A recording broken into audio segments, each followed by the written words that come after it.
환영합니다. 오직 당신만을 위해 준비된 오늘 우리가 아주 깊숙하게 파헤쳐볼 심층 탐구 시간에 오신 것을 환영합니다. 네, 안녕하세요. 오늘 데스크 위에 올라온 자료들이 꽤 묵직하죠? 맞습니다.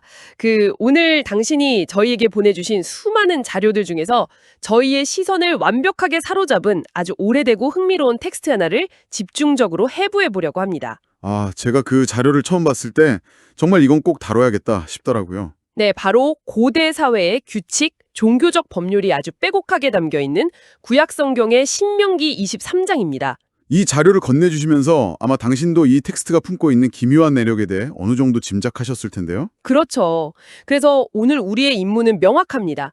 이 문헌에 기록된 고대 사회의 독특한 규율들, 그러니까 누가 공동체에 속할 수 있는지, 진영의 위생은 어떻게 관리했는지, 또 이웃과 약자를 대하는 경제적 원칙은 무엇인지 살펴볼 겁니다. 그리고 단순히 규칙의 나열을 넘어 그 이면에 담긴 거대한 가치관을 파헤쳐보는 것이 오늘 심층 탐구의 핵심 목표라고 할 수 있겠네요. 정확합니다.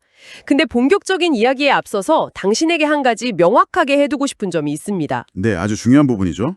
오늘 우리가 다루는 이 텍스트가 특정 종교의 경전이라는 사실을 저희는 잘 인지하고 있습니다. 하지만 오늘 탐구에서는 어떠한 종교적, 정치적 입장도 지지하지 않을 것입니다. 맞습니다. 우리는 오직 당신이 요청하신 대로 제공된 원문의 내용과 그 안에 담긴 아이디어만을 철저하게 객관적으로 살펴볼 예정입니다. 고대 법학의 정수이자 인류의 지적 유산으로서 접근하는 거죠. 자, 이 내용을 하나씩 풀어볼까요? 좋습니다. 어디서부터 시작하는 게 좋을까요? 텍스트의 도입부인 1절부터 3절을 보면 가장 먼저 여호와의 총회에 들어오지 못하는 자들에 대한 아주 엄격한 배제 원칙이 등장합니다. 네, 그 부분이 아주 단호하죠. 신랑이 상한 자, 그러니까 고환이 상한 자나 신체가 훼손된 자, 그리고 사생자는 10대까지라도 총회에 들어오지 못한다고 나와 있습니다. 여기서 여호와의 총회라는 건 단순히 제사를 지내는 모임이 아닙니다. 고대 이스라엘 공동체의 정식 일원이 되어 의사결정에 참여하는 완전한 자격을 의미하거든요. 일종의 시민권 같은 거군요. 맞아요.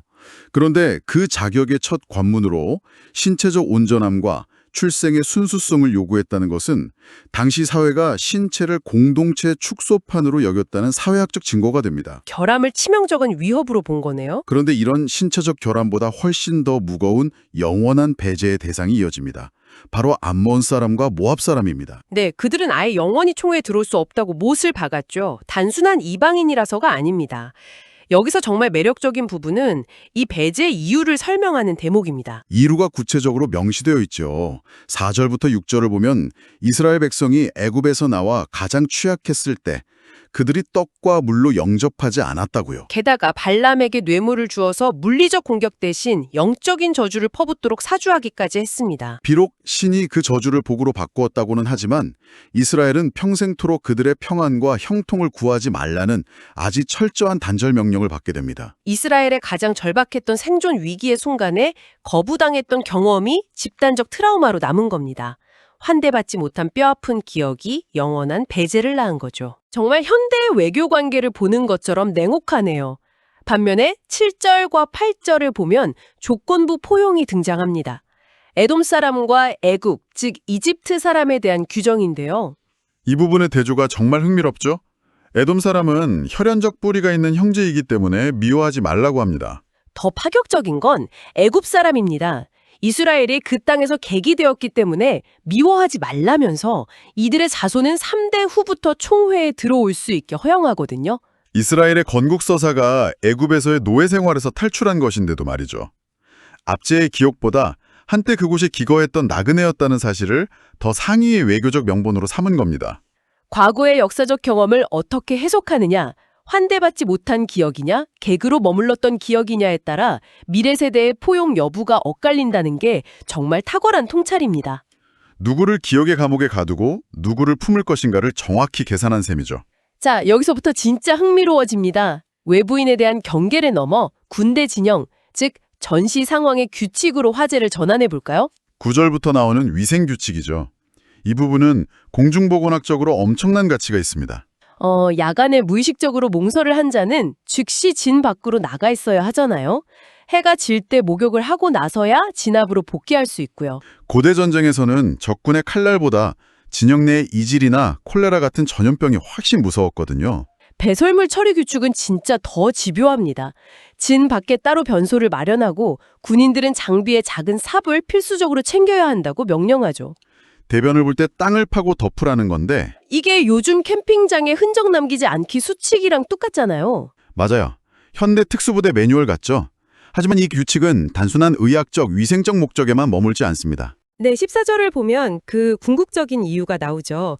신이 백성을 구원하고 적군을 넘겨주기 위해 진중에 거니시기 때문이라고요. 진영을 거룩하게 유지해야만 신이 불합한 것을 보지 않고 떠나지 않는다는 철저히 신학적인 이유입니다. 전염병 예방이라는 실용적인 규칙을 신이 우레 진영 한가운데 걷고 있다는 신학적 명분과 결합한 게 진짜 천재적인 발상입니다. 군기 확립이 생명인 군대에서 위생수칙 위반을 신성모독으로 규정해버리면 완벽한 복종을 이끌어낼 수 있으니까요. 물리적 청결이 영적 신성함이라는 공식을 세운 겁니다. 냄새나는 배설물을 덮는 행위조차 숭고한 종교적 의식이 된 거네요. 이렇게 엄격한 규율의 세계를 보다가 15절과 16절로 가면 정말 숨이 멎는 반전을 마주하게 됩니다. 아, 도망친 종에 대한 법률이군요. 네, 주인을 피해 도망쳐온 종을 주인에게 돌려보내지 말라고 합니다. 심지어 그가 원하는 곳을 택해 살게 하고 절대 압제하지 말라며 인도주의를 베풀죠. 고대 바빌로니아의 함무라비 법정 같은 걸 보면 노예는 철저한 사유재산이었거든요. 도망친 노예를 숨겨주면 사형에 처해질 정도였습니다. 원래 주인에게 돌려보내고 보상해 놨는 게 당시의 국제적 상식이었을 텐데요. 그런데 이 텍스트는 그 경제적 이익을 포기하고 약자 보호 정신을 택한 겁니다. 이스라엘 스스로가 이집트에서 도망친 종들이었다는 뼈아픈 집단적 기억이 투영된 결과라고 볼 수 있죠. 상처를 대물림하지 않고 피난처를 제공하는 법으로 승화시켰다는 게 감동적입니다. 이어서 19절, 20절의 경제 원칙을 볼까요? 이자를 받는 대출에 대한 이중잣대가 등장하거든요. 형제에게 돈을 구워줄 때는 이자를 받지 말아야 하지만 타국인에게는 이자를 받아도 된다는 규정이죠. 네, 언뜻 보면 내국인과 외국인을 차별하는 것 같지만 이게 당시의 경제 생태계를 정확히 꿰뚫어 본 안전망 같아요. 맞습니다. 고대 동경사회에서 형제가 돈을 빌린다는 건 흉년이나 재난으로 생존의 위기에 처했다는 뜻입니다. 이런 취약한 상태에서 이자를 요구하는 건 빈곤을 착취하는 행위죠. 공동체 결속을 무너뜨리는 짓이니까요. 반면에 타국인들은 주로 상인들이었잖아요. 그렇습니다. 무역을 하며 이윤을 남기려는 상인들과의 자본 거래는 상업적 성격이기 때문에 이자를 받는 것을 합당하게 인정한 겁니다. 내부의 결속과 외부인과의 상업적 거래를 명확히 구분하는 고대의 경제적 방화벽이군요. 형제에게 이자를 받지 않으면 신이 복을 내릴 거라는 약속도 수반되고요. 이 절묘한 균형 감각은 24절, 25절에 나오는 이웃의 밭 규정에서 정말 극명하게 드러납니다. 아, 이 비유 정말 재미있어요. 청취자 당신도 일상에서 공감할 만한 딜레마인데요. 이웃의 포도원에 들어가서 배불리 먹는 건 괜찮지만 그릇에 담아가는 건 안 되죠. 곡식밭에서 손으로 이삭을 따는 것도 허용되지만 거기에 낫을 대는 건 금지됩니다. 이것을 더 큰 그림과 연결해 본다면 빈곤층의 생존권과 이웃의 재산권 사이에서 완벽하게 저울질을 한 거네요. 굶주린 나그네가 당장의 허기를 해결하는 것은 보편적 생존권으로 인정합니다.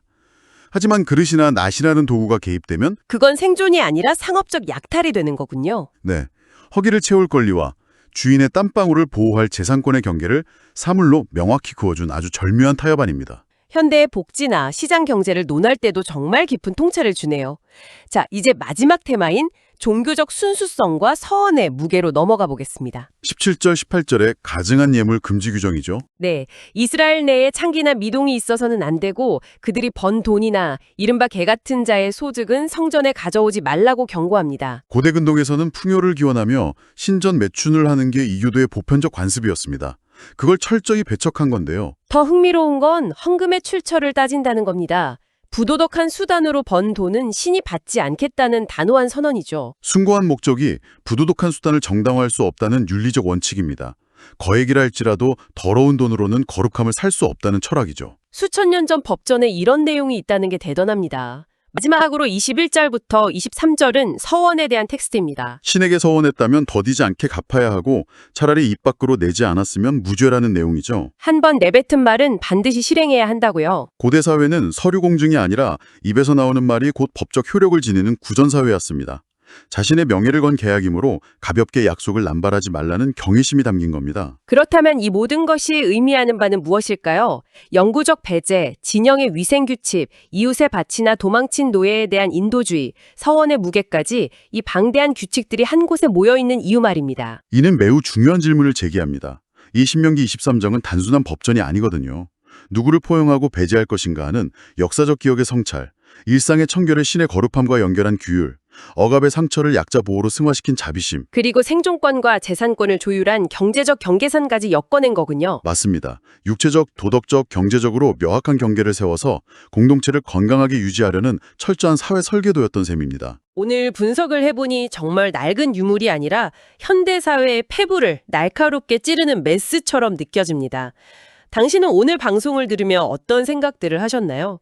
정보가 넘쳐나고 규칙이 파편화된 복잡한 현대사회를 살아가는 당신에게 고대인들의 공동체의 경계를 치열하게 고민했던 지혜가 꽤 큰 의미로 다가갔을 것 같네요. 네, 오늘 이 시간을 마무리하면서 당신이 일상에서 혼자 곰곰이 생각해 볼 수 있는 도발적인 질문을 하나 던지고 싶습니다. 어떤 질문이죠?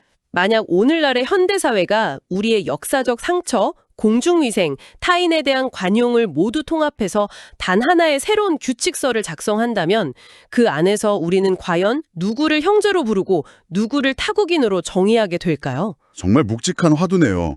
우리의 화려한 시스템이 과연 도망친 약자들을 기꺼이 품어줄 물리적, 심리적 여유를 여전히 가지고 있을지도 고민해봐야겠습니다. 네, 오늘 탐구했던 이 질문들이 당신은 오늘 하루에 깊은 여운을 남기기를 바랍니다.